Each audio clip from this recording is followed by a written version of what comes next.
ഇന്ത്യയുടെ കിഴക്കൻ അതിർത്തിയിൽ വൻ യുദ്ധസമാനമായ അന്തരീക്ഷം സൃഷ്ടിക്കാൻ തീവ്ര ഇസ്ലാമിക സംഘടനകളുടെ നീക്കം.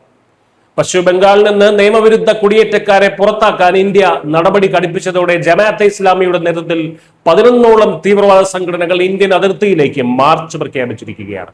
അനധികൃതമായി ഇന്ത്യയിൽ കടന്നുകൂടിയ ബംഗ്ലാദേശികളെ നിയമപരമായ നടപടികൾക്ക് ശേഷം തിരിച്ചയക്കുന്നതിനെതിരെയാണ് ധാക്കയിൽ ഇപ്പോൾ വിദ്വേഷ പ്രചാരണം നടക്കുന്നത്. കൃത്യമായി പറഞ്ഞാൽ ഇന്ന്, അതായത് ജൂൺ 12-ന് ഇന്ത്യ ബംഗ്ലാദേശ് അതിർത്തി ചെക്ക് പോസ്റ്റുകളിലേക്ക് വമ്പൻ മാർച്ചുകൾ നടത്താനാണ് ഇവരുടെ തീരുമാനം. ജമാഅത്തെ ഇസ്ലാമി തലവൻ ഷഫീഖുർ റഹ്മാനാണ് ഈ പ്രക്ഷോഭങ്ങൾക്ക് ചുക്കാൻ പിടിക്കുന്നത്. മുൻ പ്രധാനമന്ത്രി ഷെയ്ഖ് ഹസീനയെ പുറത്താക്കിയ വിദ്യാർത്ഥി പ്രസ്ഥാനവുമായി ബന്ധമുള്ള നാഷണൽ സിറ്റിസൺ പാർട്ടി അഥവാ NCPയും ഇവർക്കൊപ്പം കൈകോർത്തിട്ടുണ്ട്. ജൂൺ 15-ന് ധാക്കയിൽ വൻ ശക്തി പ്രകടനം നടത്തുമെന്നും ഇവർ പ്രഖ്യാപിച്ചു കഴിഞ്ഞു.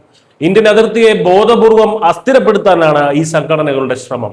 NCP കോർഡിനേറ്റർ നസറുദ്ദീൻ പട്വാരി ബംഗ്ലാദേശ് അതിർത്തിയിലെ ജനതയോട് ഇന്ത്യൻ സൈന്യത്തിനെതിരെ ഒരു ഹ്യൂമൻ ഷീൽഡ് അല്ലെങ്കിൽ മനുഷ്യ കവചം തീർക്കാൻ ആഹ്വാനം ചെയ്തിരിക്കുകയാണ്. ജമാഅത്തെ ഇസ്ലാമി നേതാവ് AHM ഷമീദുർ റഹ്മാൻ ആസാദ് ഇന്ത്യയുടെ ബോർഡർ സെക്യൂരിറ്റി ഫോഴ്സിനെതിരെ ഗുരുതരമായിട്ടുള്ള വ്യാജ ആരോപണങ്ങളാണ് ഉന്നയിക്കുന്നത്.